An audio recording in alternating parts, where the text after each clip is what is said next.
श्री शिवाय नमस्तु भयम। दोस्तों, जैसा कि आप सभी लोग जानते हैं कि 24 मई 2026 यानी रविवार को पड़ रही है पुरुषोत्तम मास की ज्येष्ठ शुक्ल पक्ष नवमी तिथि, जो बहुत ही खास है। और दोस्तों, ये वो तिथि है जो कि पुरुषोत्तम मास में रविवार को पड़ रही है। दोस्तों, इसी दिन किया जाने वाला पंडित जी द्वारा बताया गया एक लाल फूल और एक सफेद फूल वाले उपाय आप लोगों को जरूर करना चाहिए, क्योंकि दोस्तों ये एक ऐसा उपाय है जो कि हर दिन नहीं किया जाता। पुरुषोत्तम मास में जो रविवार की नवमी तिथि आती है उसी दिन किया जाता है। अगर आप लोगों ने इस उपाय को नहीं किया है या किसी कारणवश नहीं कर पाए हो तो इस पुरुषोत्तम रविवार नवमी तिथि के दिन इस उपाय से मत चूकना। दोस्तों देखिए, यह दिन इतना खास होता है, इतना महत्वपूर्ण होता है। देखा गया है कभी कभी बड़े बड़े पूजा पाठ अनुष्ठान से जो मनोकामना पूर्ण नहीं होती है, वह पुरुषोत्तम रविवार के दिन एक छोटे से करने से ही आपकी मनोकामना पूर्ण हो जाती है। और बहुत सारे लोगों ने इस उपाय को किया भी है और उनको इस उपाय को करने का फल भी जरूर मिला है। अगर आप लोग भी इस उपाय को इस रविवार के दिन करना चाहते हैं तो आप इस उपाय को पहले अच्छे से समझ लेना, सुन लेना, उसके बाद करना। आपको इस उपाय का फल जरूर मिलेगा, आपकी सभी मनोकामनाएं पूरी हो जाएंगी। दोस्तों, हम आपको यहां पर बता दें कि ये जो एक लाल फूल और एक सफेद फूल वाले उपाय है, ये उपाय पंडित जी ने अपनी अभी की सीहोर की कथा में ही बताया है।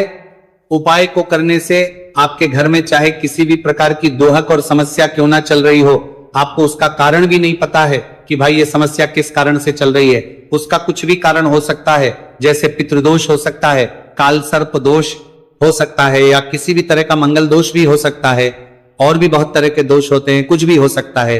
पर आपको इस उपाय को करने के लिए अपने दोष को पता लगाने की भी जरूरत है। आपके घर में किस कारण से इतनी दुख और परेशानी आ रही है वो भी आपको पता लगाने की जरूरत नहीं है। बस रविवार को नवमी तिथि के दिन इस उपाय को कर लेना है, क्योंकि इसी एकमात्र उपाय को करने से आपके पूरे घर परिवार में सुख और शांति हो जाएगी। आपके घर में अच्छे अच्छे काम होने लगेंगे। आपकी जो भी मनोकामना होगी वो भी धीरे धीरे करके पूर्ण होना शुरू हो जाएगी।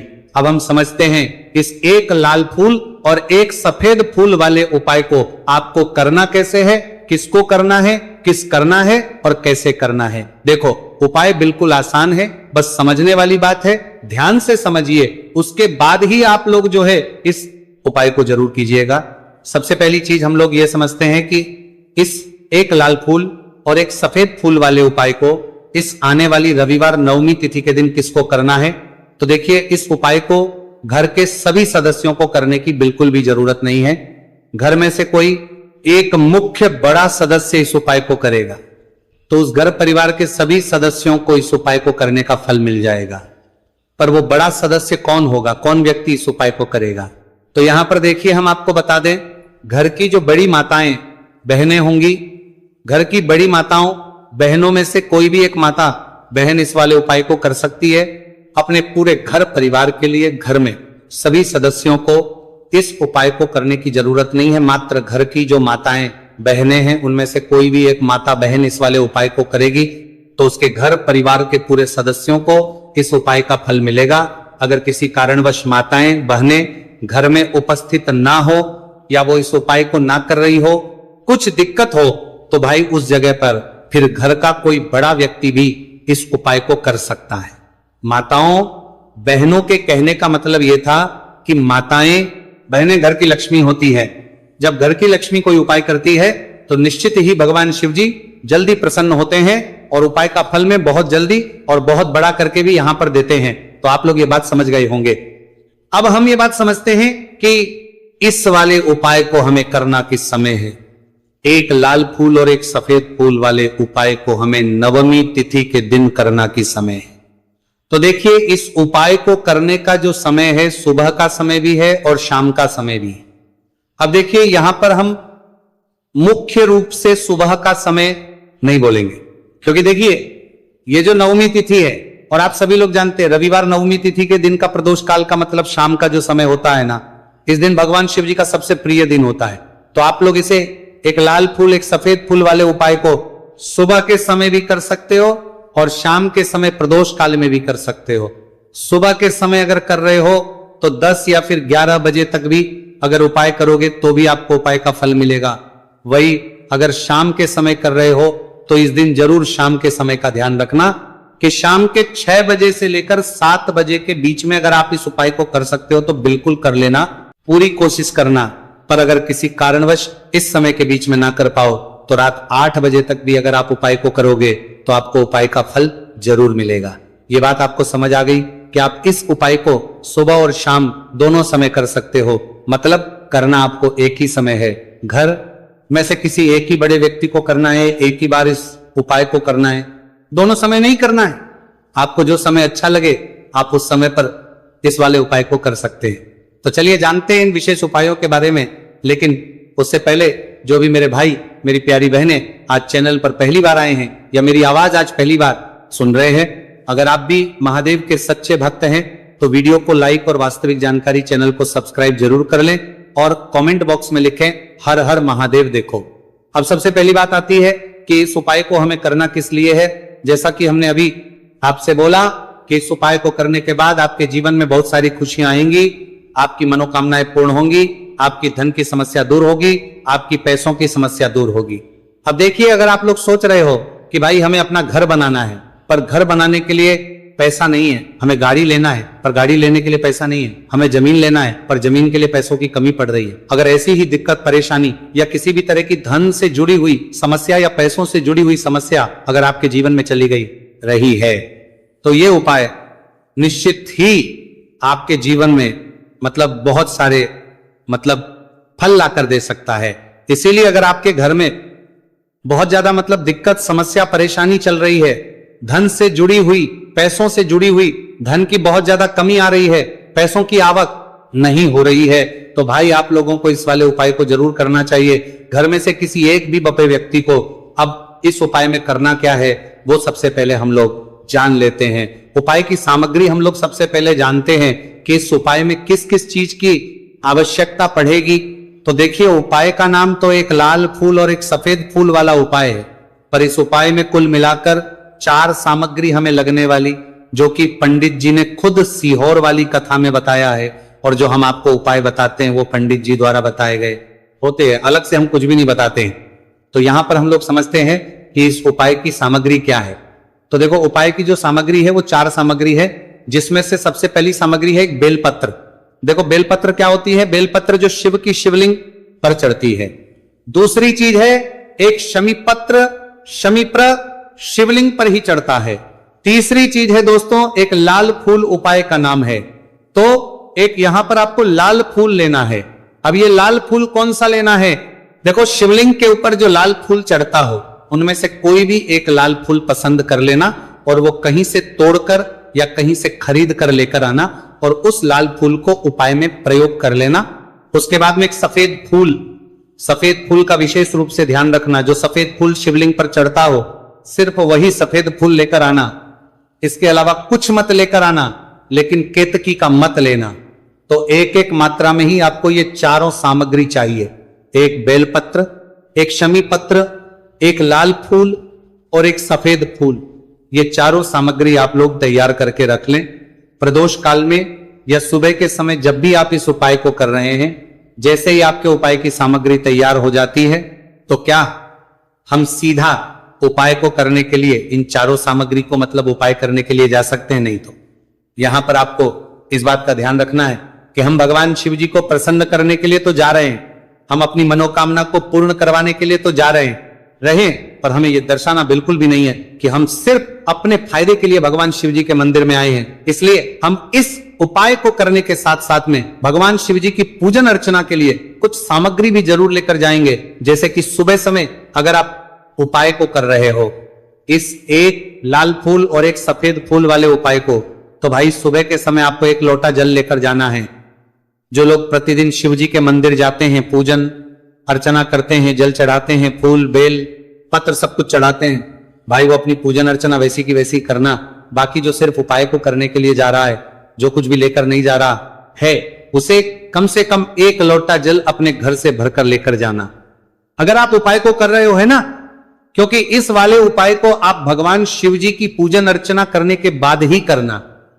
वहीं अगर बात करें शाम के समय की, अगर कोई व्यक्ति शाम के समय प्रदोष काल में इस बरकर में वाले उपाय को कर रहा है, तो भाई आपको मात्र एक घी का दीपक तैयार करना है। ये बात हम हमेशा बोलते हैं।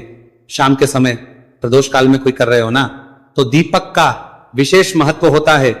रविवार, नवमी तिथि, दिन का प्रदोष काल में जो भी व्यक्ति दीपक जलाता है ना भगवान शिव जी के मंदिर में, भाई उसके जीवन से सारी दुख और परेशानियां भी दूर होती है।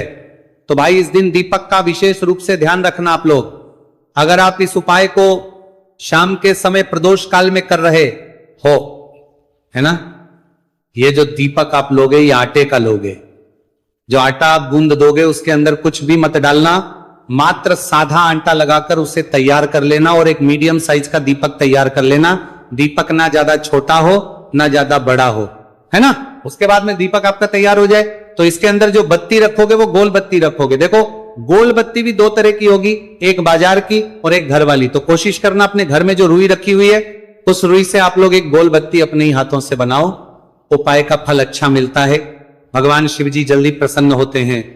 जब हम किसी भी उपाय को अपने हाथों से परिश्रम करके तैयार करते हैं तो आपको उस दीपक के अंदर एक गोल बत्ती रख देनी है।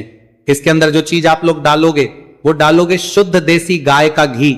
इस बात का विशेष रूप से ध्यान रखना, शुद्ध देसी गाय का घी ही डालना है, तेल वगैरह नहीं।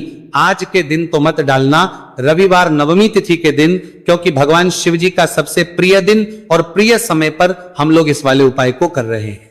तो थोड़ा सा शुद्ध गाय का घी इतना डालना कि वो दीपक कुछ समय तक चल सके। ना बाजार वाला मिलावटी घी डालना, ना भैंस का घी डालना। शुद्ध देसी गाय का घी आपको ढूंढने में थोड़ी मतलब मेहनत लगेगी और महंगा भी मिलेगा, पर गाय के घी से भगवान शिव जी प्रसन्न होते हैं और उसी शुद्ध देसी गाय के घी से घर में बरकत भी बनी रहती है और हमारे घर में सुख शांति भी बनी रहती है। इसलिए इस शुद्ध देशी गाय का घी अपने घर में हमेशा रखा करो। वो भगवान शिव जी के कार्यों में भी उपयोग में आता है और उपायों में भी हम लोग प्रयोग कर सकते हैं। तो यहां पर आपकी सारी तैयारियां हो चुकी है। उपाय को करते समय शुद्धता का विशेष रूप से ध्यान रखिएगा। सुबह कर रहे हो तो भाई सुबह तो आपको स्नान करना ही करना है। बाकी शाम को कर रहे हो तो शाम को मात्र हाथ मुंह धोकर भी आप लोग इस वाले उपाय को कर सकते हो। कोई दिक्कत वाली बात नहीं है भाई। उपाय की पूरी सामग्री तैयार कर और पूजन सामग्री लेकर आपको भगवान शिव जी के मंदिर पहुंचना है, जो आपके घर के पास में हो, जहां पर शिवलिंग विराजित हो, शिवालय हो, वहां पर आप लोगों को पहुंचना है। और जैसे ही आप भगवान शिव जी के मंदिर में पहुंचते हो वहां पर जाकर ही उपाय शुरू नहीं करना है। पहले आपको भगवान शिव जी की पूजन अर्चना करना है। पूजन अर्चना कैसे करोगे? सुबह के समय गए हो तो एक लोटा जल वगैरह जो भी पूजन सामग्री लेकर गए हो उससे पहले पूजन सामग्री आप लोग मतलब पूजन भगवान शिव जी की कर लो। जो व्यक्ति सिर्फ एक लोटा जल लेकर गए हैं वो शिव जी के शिवलिंग पर मात्र एक लोटा जल एक धारा से धीरे धीरे करके चढ़ा लो। अपनी पूजन अर्चना आप लोग जो है पूरी कर लो पहले। उसी के बाद अगर आप शाम के समय कर रहे हो तो पहले जाकर बैठना है भगवान शिव जी के शिवलिंग के पास में। आप जो दीपक तैयार करके लेकर आए हो उस दीपक को पहले जलाना है। ये जो दीपक आप लोग जलाओगे ना, ये किसी और की माचिस से मत जला, अपनी ही माचिस अपने ही घर से लेकर आना और इस दीपक को अपनी ही माचिस से जलाना। अगर आपने मंदिर की माचिस या किसी और की माचिस ले ली, इस उपाय को करने में इस उपाय का फल उस व्यक्ति को भी बहुत मिल जाएगा। इस बात का ध्यान रखना। अपने घर से अपनी ही माचिस लेकर जाना और इस दीपक को जलाना। दीपक को जलाने के बाद भगवान शिव जी की शिवलिंग के पास में रख देना। शिवलिंग के इतना पास में मत रखना कि शिव जी को आंच लगे। थोड़ी सी दूरी बनाकर ही जो है इस दीपक को शिवलिंग के पास में आप लोग रख दीजिएगा। अब जैसे ही आपकी पूजन अर्चना हो जाती है भगवान शिव जी के शिवलिंग के सामने या आसपास कहीं पर भी बैठ जाइए उपाय को करने के लिए। और उपाय को करने से पहले आप लोग अपनी वो चारों पूजन सामग्री निकाल लीजिए। उपाय की जो सामग्री है वो निकाल लीजिए और भगवान शिव जी के शिवलिंग के ऊपर एक माता अशोक सुंदरी जी का स्थान देख लीजिए। माता अशोक सुंदरी जी का जो स्थान होता है वो जलाधारी के ऊपर होता है। जलाधारी के बिल्कुल बीचों बीच में होता है। आप लोगों ने देखा भी होगा शिवलिंग की जलाधारी होती है। जलाधारी के बिल्कुल बीचों बीच का जो स्थान होगा वो माता अशोक सुंदरी जी का स्थान होगा, क्योंकि यहीं पर हमें ये जो है उपाय को करना है। सबसे पहली चीज जब हम उपाय को करना शुरू करते हैं, आप सबसे पहले अपनी एक बेलपत्र उठा लो। एक बेलपत्र को आपको माता अशोक सुंदरी जी वाले स्थान पर सबसे पहले समर्पित करना है। बेलपत्र की डंडी का मुख होगा जलाधारी की तरफ जहां से जल बहता है और नीचे गिरता है, और बीच वाली बड़ी पत्ती का मुख मतलब शिवलिंग की तरफ होगा। इस तरीके से आपको इस बेलपत्र को माता अशोक सुंदरी जी वाले स्थान पर समर्पित कर देना है। उसके बाद में अपनी एक शमी पत्र उठा लो जो आप उपाय के लिए लेकर आए हुए हो। शमी पत्र को उठाकर शमी पत्र की भी जो डंडी का भाग होगा वो जल की तरफ करके, जहां से जल बहता है नीचे गिरता है उस तरफ करके, और पत्ती वाला भाग शिवलिंग की तरफ करके इस शमी पत्र को भी उस बेल पत्र के ऊपर आपको समर्पित कर देना है। समर्पित करने के बाद अब आप ले लो अपना एक लाल फूल जो आप उपाय को करने के लिए लेकर आए हुए हो। इस लाल फूल का जो खिला हुआ भाग होगा, चाहे वो गुलाब का फूल हो, चाहे कोई सा फूल जो शिवलिंग पर चढ़ता हो, भाई उस फूल का जो खिला हुआ भाग होगा वो शिवलिंग की तरफ होगा। बाकी जो पीछे का भाग होगा फूल का वो जलाधारी की तरफ, जहां से जल बहता है नीचे गिरता है उस तरफ होगा। और आखिरी में आपका जो एक सफेद फूल बचा हुआ है, इस सफेद फूल को भी आपको लेना है और सफेद फूल का जो खिला हुआ भाग होगा वो शिवलिंग की तरफ होगा। जहां पर शिवलिंग रखा हुआ है उस तरफ होगा और डंडी का भाग जलाधारी के पीछे की तरफ हो जाएगा। मतलब जो जहां से जल बहता है और नीचे गिरता है, जब आप एक बेलपत्र, एक शमी पत्र और एक लाल फूल, एक सफेद फूल चढ़ा रहे हो, तो उस समय आप लोगों को कांता भगवान या कांता चक्र का नाम लेते हुए ही जो है इस उपाय को करना है और भगवान शिव जी और नारायण जी का स्मरण करते हुए ही इस उपाय को आपको करना है। तो जब भी आप एक बेलपत्र, एक शमी पत्र, एक लाल फूल और एक कमी हो रही है, जो भी दुख और समस्या परेशानी चल रही हो आपको अपनी, वह दुख और जो है भगवान शिव जी से उपाय को पूरा करने के बाद वहीं पर पास में बैठकर बोल देना है, हाथ जोड़ के आंखें बंद करके अपनी परेशानी और श्री शिवाय नमस्तु भयम का जाप करना है। दोस्तों